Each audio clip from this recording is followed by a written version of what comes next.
In a world that never stops shouting for your attention, notifications buzzing, goals stacking, and comparisons flashing across your screen, how often do you stop and just breathe? Not to chase the next achievement, but to notice what's already here. What if the very thing you've been searching for is something you've already had all along? We live in an age of abundance, yet we feel impoverished. Not for lack of things, but for lack of stillness.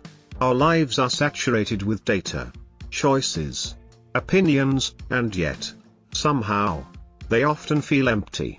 Every scroll, every advertisement, every headline quietly echoes the same message: you're not enough yet. You don't have enough. You need more. And in that whirlwind of pursuit, something essential gets buried: gratitude. But in Stoic philosophy, gratitude is not a luxury or an afterthought. It's a foundational virtue. It's not a soft whisper of thanks tossed out during good times. It's a powerful, conscious decision, an orientation of the soul. It's how the Stoic aligns himself with nature, with reality, with truth. Gratitude is the antidote to the disease of scarcity. It's the mindset that tells you, I already have what I need. And from that seed, a new way of seeing begins to grow. When you truly embrace gratitude, not as a reaction, but as a practice, everything changes. The world doesn't shift. You do. And because you do, your experience of the world transforms. You stop seeing yourself as a beggar, always hoping that life will finally hand you what you deserve. Instead, you realize you've already received countless gifts, some too ordinary to notice. A calm morning, the roof above your head, the friend who checks in without asking. These aren't just passing moments. They're signs, proof that you are not empty. In fact, when you start reflecting on these small, sacred pieces of life, you begin to feel something rare in modern life: wholeness. You start seeing how abundance isn't measured by what's in your bank account or calendar, but by what's present in your awareness. And then, something surprising happens. Your biggest dreams? They stop feeling so far away. They start moving toward you, not because you're forcing them to, but because you've created space for them to land. That space is built with gratitude. In this video, I'm going to share with you 9 things, some grand, some simple, that we should all be thankful for. Because sometimes, when you're truly grateful, the things you've been yearning for quietly start showing up. Let's begin with the first and most powerful one, the virtue of gratitude itself. Have you ever felt like you're sprinting in a race with no finish line? Like no matter how much progress you make, it's never enough? That each morning greets you not with peace, but pressure, the silent pressure of all the things you haven't done, haven't achieved, haven't earned? If that sounds familiar, maybe what you need isn't more effort, but more perspective. Sometimes, all it takes is a pause, a moment of silence, a single breath that reminds you, you're alive. And that's not a small thing. Gratitude isn't about pretending life is perfect. It doesn't mean denying your ambition or silencing your hunger for growth. Rather, it teaches you how to see clearly. It lifts the fog of comparison, regret, and restlessness, and brings you back to now. When you're grateful, your attention shifts. You stop staring at what's missing and start noticing what's already here. A hot meal, a kind word, the sun on your skin. These aren't trivial. They're anchors. They ground you. And once grounded, your mind stops racing. Your heart softens. Your soul finds its footing. That's when the shift happens, not outside, but inside. The scarcity mindset dissolves. And in its place arises a quiet confidence: I am enough. This moment is enough. That inner abundance creates the soil for good things to grow. And it's from this inner space that you begin to live with depth. You act not from panic or desire, but from peace. You're no longer just reacting to life. You're responding with integrity. You're building your character on the solid ground of gratitude. Think of Marcus Aurelius, the Roman emperor and Stoic philosopher. In the face of war, betrayal, and sickness. He opened his meditations not with orders or complaints, but with a list. A list of people he was grateful for. His father's discipline. His mother's kindness. His mentor's wisdom. Amid chaos, he chose to be thankful. Why?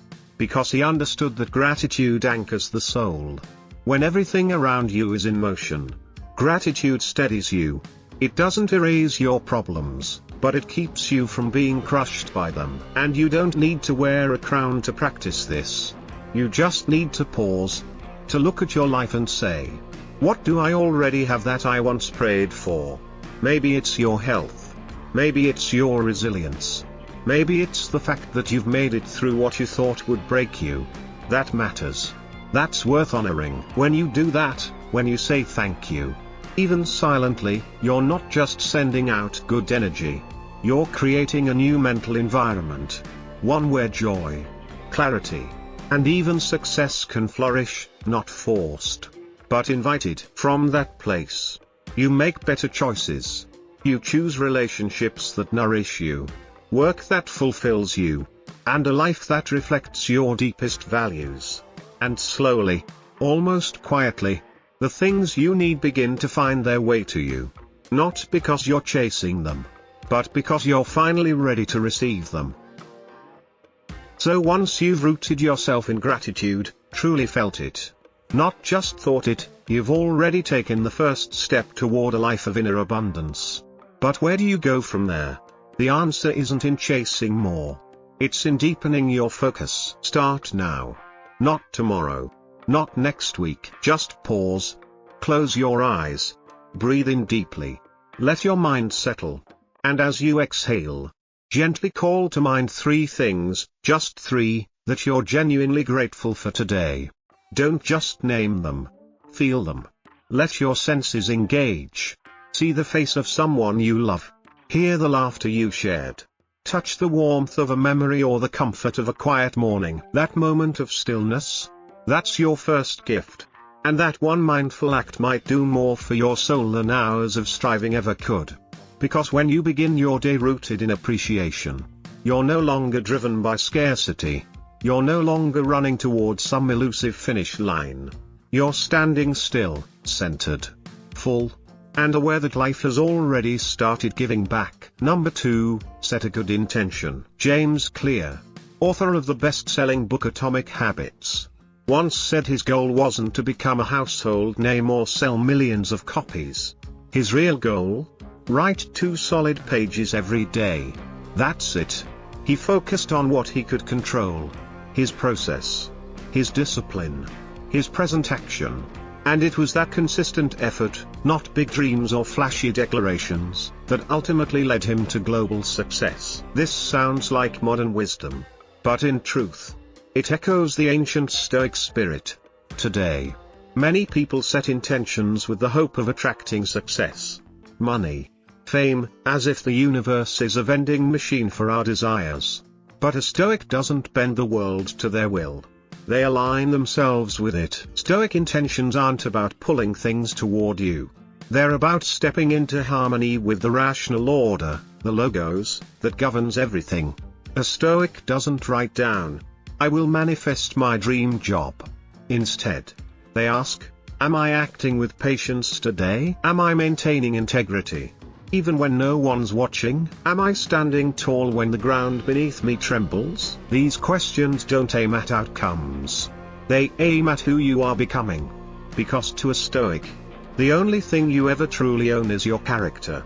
And no one, not fate, not fortune, can take that from you. When you set an intention, not to get something, but to become someone, you stop reacting to life and start participating in it. You don't need to harness the universe's energy. You walk beside it. You don't control outcomes, but you control how you show up, and that subtle difference, it changes everything. So ask yourself, not how do I get what I want, but how do I live today in a way that would make me worthy of what I seek? Or even better, how do I live in a way that would bring me peace, even if I never receive it? Because real peace isn't about getting everything you want. It's about being the kind of person who's unshaken when you don't. That's not a vague, abstract ideal. That's the rock-solid foundation of lasting change. When you live by principle, when your actions stem from character rather than the roller coaster of hopes and setbacks, you become resilient, trustworthy, and free. Free from needing constant reassurance. Free from chasing. Free from fear. So where do you begin? Right here. With a simple daily act. Start with gratitude. Not the kind that's polite or rehearsed, but conscious, intentional, alive. Because when paired with Stoic philosophy, gratitude isn't just a warm feeling. It becomes a tool, a compass, a way of returning to your center each morning before the world's noise sets in. That leads us to number 3, practice gratitude every day. Have you ever woken up with the heavy feeling that something's missing? Missing time, missing money, missing clarity, missing belief in yourself. You're not alone. In fact, this is the silent epidemic of our time, waking up feeling insufficient before the day has even started. But there's a quiet path forward. It's not flashy. It won't go viral. But it works. Gratitude, true gratitude. And it begins with one simple habit. Write down 3 things you're thankful for. Do it every morning. Make it your ritual. Let it be the anchor before the storm of daily demands begins. It doesn't have to be grand. It could be the warm blanket you woke up under, the text from a friend last night, the sound of birds outside your window. Don't underestimate the power of naming these things. When you acknowledge the good, you strengthen your connection to it. Arianna Huffington, founder of the Huffington Post, once shared that she starts each day by listing 3 things she's grateful for. Some days, the only thing she could write was, "I'm still alive." And that, she said, was enough. Because from that one line, a doorway opens, to optimism, to peace, to hope. Marcus Aurelius knew this too. He wrote, "Very little is needed to make a happy life." He was an emperor. And yet he found contentment not in conquest, but in simplicity.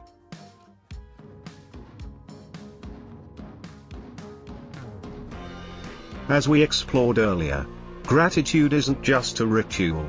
It's a mental posture, a decision to lean into the present moment with openness rather than resistance.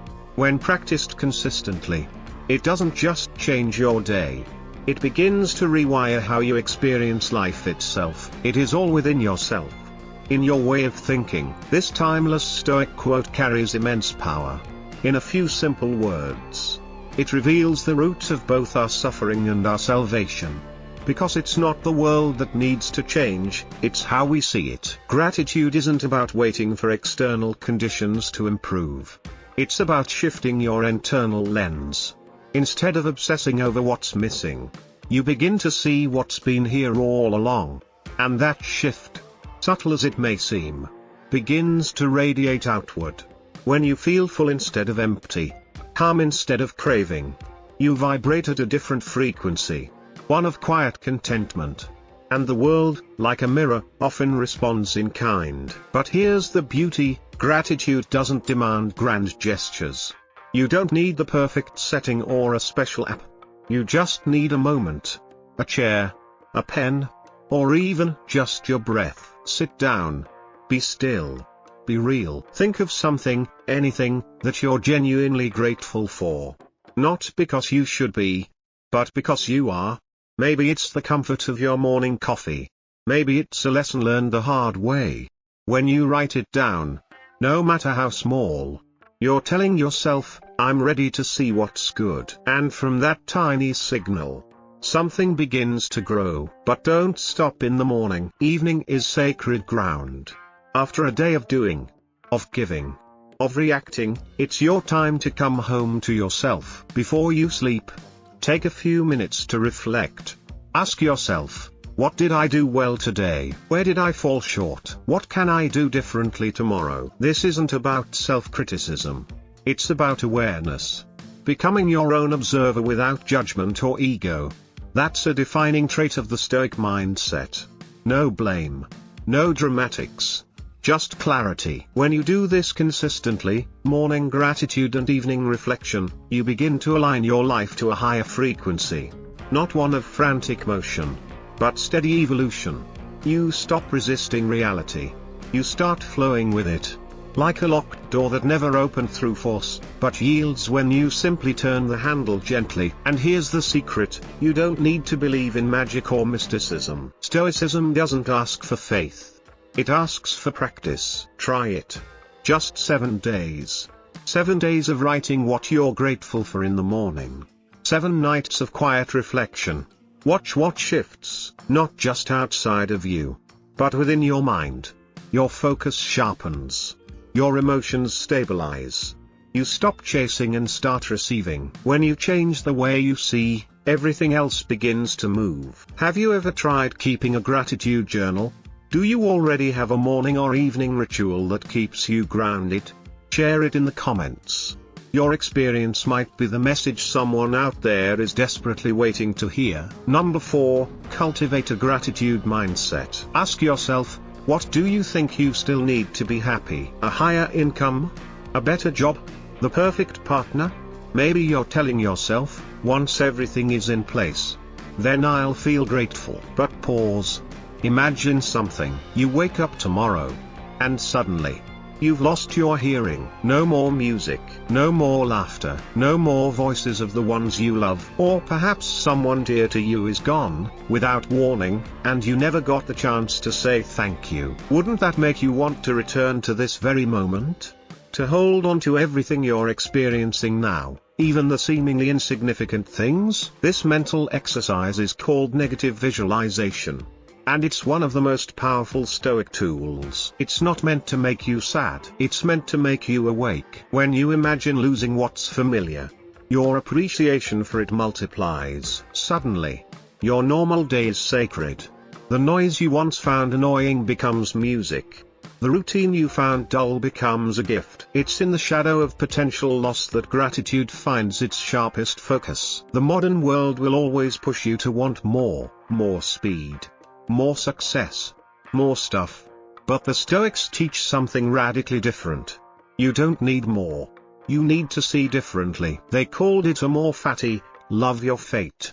Not because everything is pleasant, but because everything is purposeful. Even failure. Even pain. When you start viewing life's setbacks as part of the universe's training ground, you stop resisting them. You begin to honor them.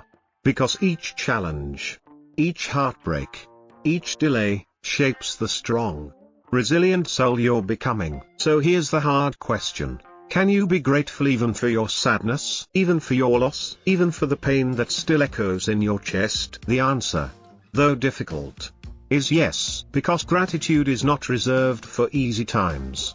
It's a lens we choose to wear, especially in hard times. Tim Ferriss, author and entrepreneur, famously used a practice called fear setting, writing down the worst-case scenarios before making a major decision. But here's what he discovered: naming the fear doesn't make it bigger.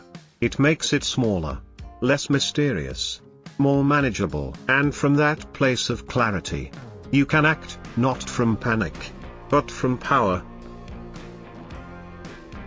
We ended with a powerful realization that even fear and uncertainty can lead us back to gratitude. When we confront the possibility of loss, we begin to see how precious the present truly is. That awareness is not weakness, it's strength. Tim Ferriss's practice didn't paralyze him. It sharpened his vision. It made him more present, more grounded in the value of what he already had. And you can experience the same clarity. Imagine this: you suddenly lose your job. The daily stress, the mundane tasks, the morning meetings you once resented, all gone. And in that void, a wave of realization hits you. That friendly nod from your colleague, the routine banter over coffee, even the structure that gave your days meaning, those weren't burdens. They were quiet blessings. So many of the things we take for granted today were once things we deeply wished for. A roof over your head, a steady paycheck, someone who listens, a body that wakes up without pain. Gratitude begins when you remember that. And here's the truth: Gratitude is not a passive feeling. It's not something that happens to you when things go well. Gratitude is a frequency. A choice you tune into, moment by moment. It's the channel you decide to broadcast from. Regardless of your circumstances. When you live on that frequency, something remarkable happens. You're not waiting for life to be perfect before you feel joy. You exhale gratitude before perfection ever arrives. And in that letting go, you begin to attract the things meant for you, not by force, but by alignment. No rushing. No competing. No pretending. Because when your inner world is already filled, the outer world begins to reflect that richness back to you. And if you're here, reading or listening to this, eyes open, heart beating, mind awake, you already have so much. So pause for a moment. Take a slow, deep breath. And just whisper, thank you. Not because everything is exactly as you want it to be, but because you're still here. Still growing. Still becoming. Are you ready to live as if everything you desire is already finding its way to you? Then begin right now. With gratitude. Number 5, live in harmony with nature. Now let's take it deeper. Living in harmony with nature, it's a core Stoic principle. But it's often misunderstood. This isn't about running off to live in a cabin or abandoning modern life. It's not about isolation. It's about alignment. To live in harmony with nature means to understand the natural order of things. It's recognizing that you're part of a much bigger flow, not separate. Not in control. And not meant to force your way through. Not everything will go your way. People will misunderstand you. Efforts will sometimes fall flat. Timing won't always be perfect. But in the midst of all that chaos, you always have one sacred power, your response. You get to choose your words. You get to choose your reaction. You get to choose whether you resist or accept. That's your inner fortress, untouchable by fate. And this practice begins with something so simple. You might overlook it. Observe yourself, right here, right now. When anger flares, notice it. Don't push it away. Just see it. When sadness lingers, breathe with it. Don't identify with it. Let it pass like a cloud drifting across the sky. Marsha Linehan, a respected psychotherapist, once taught that observing the breath can help separate ourselves from emotional spirals. It's not denial. It's reclaiming your power before your thoughts drag you somewhere you don't want to go. Stoicism doesn't demand fake positivity. It doesn't insist on being strong all the time. It gently reminds you that deep inside, there's a still place that can't be shaken. And when you're quiet enough, you'll hear it. That's calm. That's reason. That's your power. To live in harmony with nature doesn't mean giving up. It means deep acceptance. You stop fighting the current. You stop wrestling with should have, if only, and why me. You stop trying to control the weather, other people, or the outcome. And in that surrender, something amazing happens. You begin to feel peace. Not because life is perfect, but because you're no longer at war with it. When you feel gratitude for this moment, not the imagined future, not the perfect version of yourself, but now, you take a massive step away from the noise of dissatisfaction. You no longer need the chase. You already have the treasure. Practice this. Just a few minutes each day. Let go of resistance. Breathe, observe, feel. And if you do, you'll start to feel it, a shift. Quiet, subtle, real. Like a lake after a storm. Slowly, slowly, the ripples fade. The surface stills. And for the first time, you can see your reflection, not distorted, but clearly. Thank you for staying with me on this journey, this halfway point of something deeply meaningful. I'm truly honored to be walking alongside you. Thought by thought, breath by breath. Your presence here means more than you know. Your attention helps this message travel further. Together, we're creating real change, one insight, one calm moment, one awakened heart at a time. And just as you were about to click away, don't. Trust me. What's coming next is even more powerful. The second half of this video, it's not just wisdom. It's transformation. Insights that could shift the entire course of your life. So breathe. Stay with me, because the best is yet to come.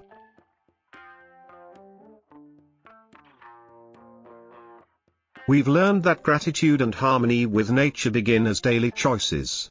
But for Stoic wisdom to truly shape your life, it must go beyond insight, it must become action, habit, and ultimately, your character. Number 6, turn the philosophy into a habit. Ryan Holiday, author of The Daily Stoic, once shared a simple but profound practice.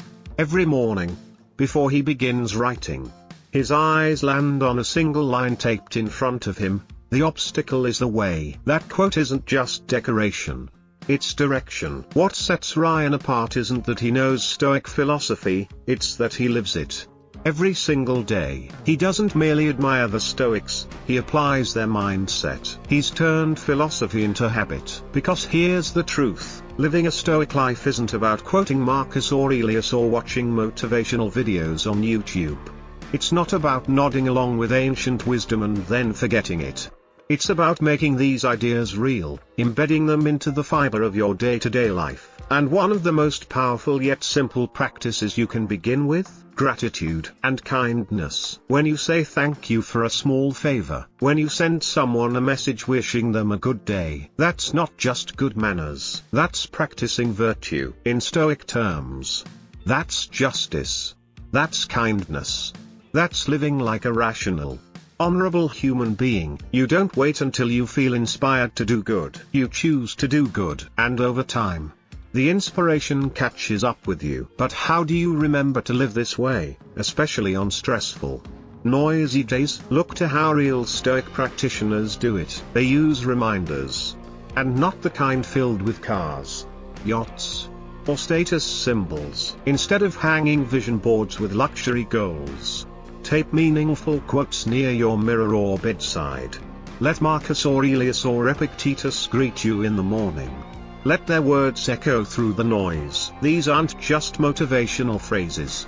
They're warnings. They steer you away from distractions and pull you back toward purpose. They remind you, time is limited, focus matters. Control what you can, release what you can't. It's like mental weightlifting. An athlete trains their body daily. A Stoic trains their mind, through reflection, through repetition, through ritual. Morning practice: close your eyes.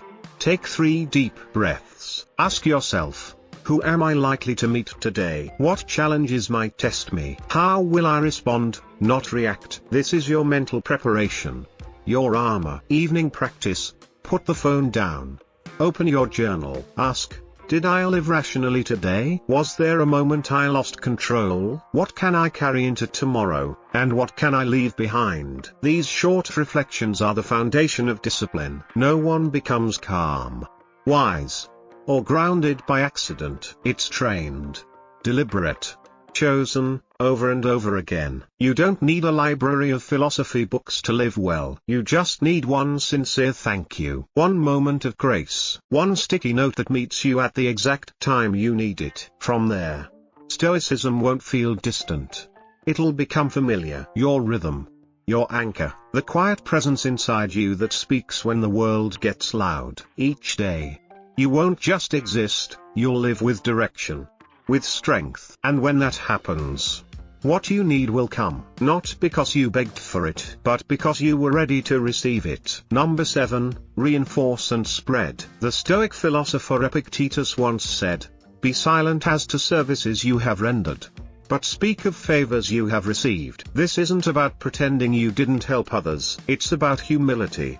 About choosing to magnify what you've been given, not what you've given. In today's chaotic world, that message is more powerful than ever. Gratitude should never be used to manipulate the universe or attract luck. It's not a gimmick. It's a moral act, a deliberate choice. Small acts of kindness, a thank you, a nod, a helping hand, done without expectation of praise, are how you train in justice each day. And in a world that often feels like it's breaking, those quiet gestures begin to stitch things back together. When you've come far in your inner journey, pause, look back. Maybe you're no longer reacting like you once did. Maybe you've stopped chasing validation. Maybe you've finally learned to find peace in stillness. These inner shifts don't scream for attention, but they are your realest victories. And this is when you must double down on the process, on the path, on yourself. Don't let the waiting convince you that your efforts don't matter. Don't let silence make you think you're not progressing. Every right choice you make is building something. Even if you can't see it. Even if there's no applause. Even if the world seems unchanged. Think of a seed resting underground, invisible, unseen, but not idle. It's working, preparing, becoming. So repeat this to yourself today. I choose to act justly, not for likes, not for recognition, not because anyone is watching, but because it's right. This isn't a motivational quote, it's a commitment, a quiet vow to remain rooted in virtue, even when the world around you spins fast and loud. As we've seen, every small act of kindness, every thank you spoken without expectation, becomes a step forward, a quiet movement towards strength and peace. Even without applause, even without proof, you keep walking. Because trust in the process is its own kind of power, a quiet trust in the process. Even without proof, that's what separates the truly grounded from the constantly restless. When you live with gratitude, you're no longer broadcasting desperation. You're not signaling to the universe, please give me more. Instead, you're saying, I have enough. I am enough. And that shift in frequency, it echoes. You don't need to scream for the universe to hear you. You just need to live rightly, consistently, kindly, patiently. Every act of integrity becomes a signal. Every kind gesture, no matter how small, becomes a form of strength. True strength doesn't boast. It doesn't announce itself. It simply shows up. When you thank someone for an ordinary day. When you hold space for a stranger without needing credit. When you forgive a small mistake, not because it's easy, but because you know everyone's fighting their own hidden battles. That's when gratitude transforms into something living. It stops being a concept.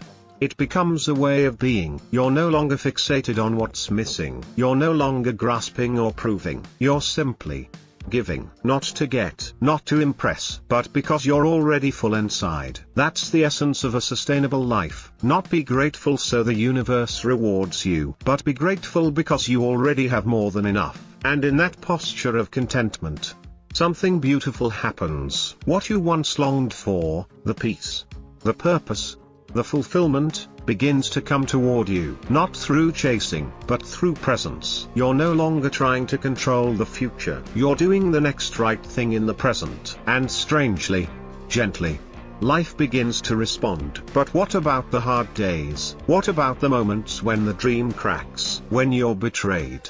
When you lose? When you give your best, and it's still not enough? Is there still room for gratitude when everything seems to fall apart? That's the real test. Number 8, when adversity comes. Because it will come. When adversity knocks on your door, you'll have a choice. You can resist. You can fight. You can blame others. You can even blame yourself. But there is another way, a path the Stoics have walked for thousands of years. You can treat it as training. Not training to collapse, but training to rise. When hardship hits, pause, just 6 seconds. Take a deep breath, then ask yourself one question. What virtue is this moment giving me a chance to practice? Is it courage, patience, humility, calm amid the storm? There's so much in life you can't control, but you can control your response. And sometimes, that's the most powerful thing you can do. The Stoics believe every challenge has purpose. Faith takes that belief even further. Nothing is random. If this is happening, it's happening for you, not to you. Just like fire refines gold, adversity reveals your heart. Think of Simone Biles, the most decorated gymnast in the world. She doesn't just train her body, she trains her mind. Each morning,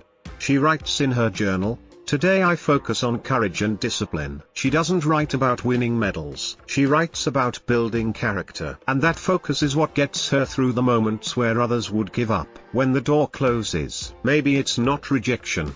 Maybe it's redirection. When someone walks away, maybe it's time to learn to stand alone. And when you collapse into tears, maybe that's where you will discover the source of your real strength. Gratitude is still there. even in suffering. Not because pain is pleasant, but because pain is shaping you. True gratitude isn't just reserved for sunny days. It exists even in the discomfort, the delays, the people who test you. That's where Stoicism stops being a theory and starts becoming your muscle, your core. In those moments, you don't just say, "Thank you for the good." You whisper, "I don't understand this yet, but I trust that something greater is unfolding." And that's not weakness. That's faith. That's courage. That's gratitude on its deepest level. Look around you right now. The space you live in, the loved ones you still get to see, the breath moving in and out of your lungs. These may seem small, but they are enough. God never promised a life without pain, but He did promise you would not walk alone. Guidance is always there, if you're still enough to hear it. And when you choose gratitude, even in the dark, fear starts to loosen its grip, because now you understand, this too is part of the greater plan for me.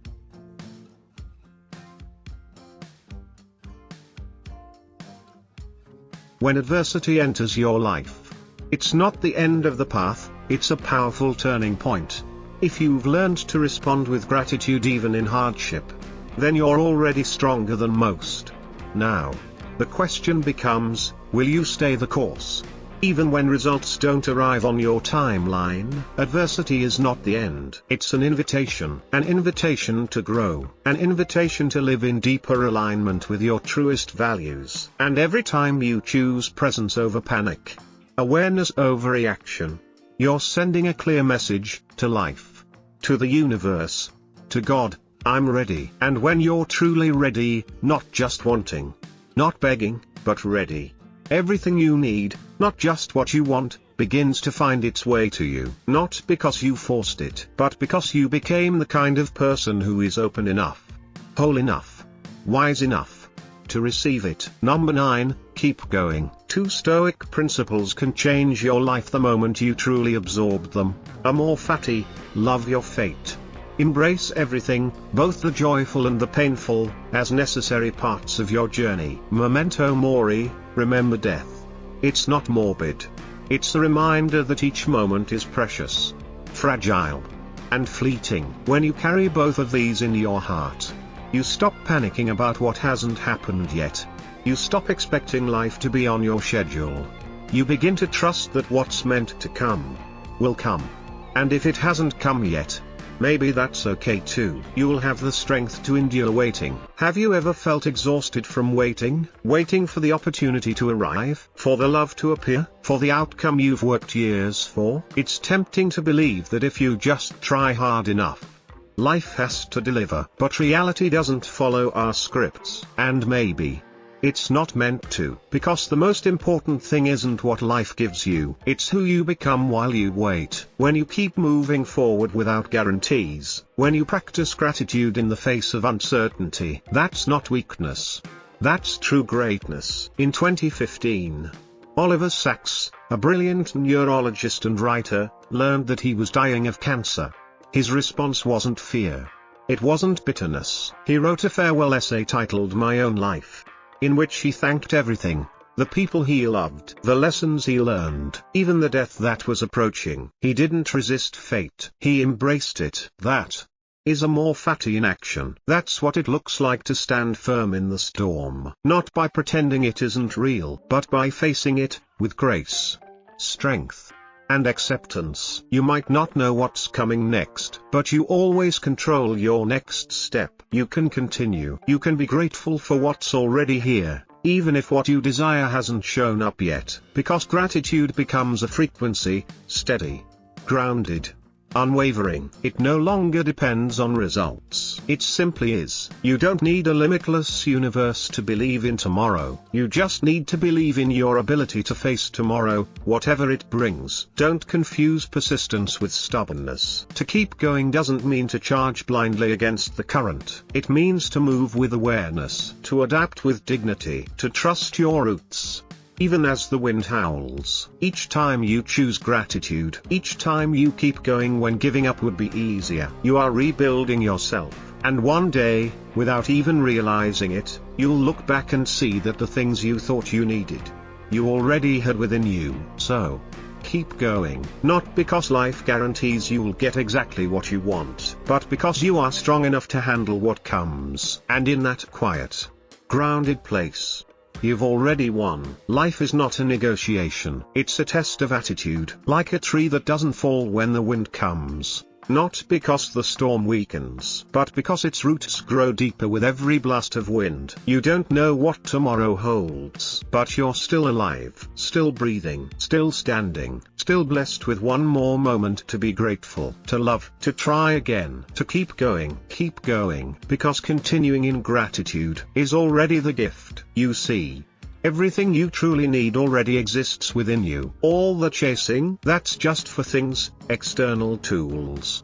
Not final answers. To the Stoics, those things, money, fame, status, are not good or bad. They're just neutral. They have no value unless you use them wisely. The only thing that holds lasting value, virtue, clarity, integrity, compassion, gratitude isn't about convincing the universe to reward you. It's about training your vision so you can pause and finally see that you're already enough. You don't need to wait for your life to be perfectly arranged before you allow yourself to be happy. You can choose happiness now. And then, almost like magic, when you live with calm, act with kindness, and think with clarity, good things begin to arrive. Not because you manipulated fate, but because you became the kind of person who naturally welcomes them. So tell me, what do you think causes people to fall into the illusion that more will finally be enough? Let's talk. Share your thoughts in the comments. I'd love to hear your story. If you found value in this video, don't forget to like, share, and subscribe for more Stoic insights and life-shaping lessons. And remember, your journey doesn't stop here. There's another video waiting for you right on the end screen. Click it, because your path toward awareness, peace, and purpose is just getting started.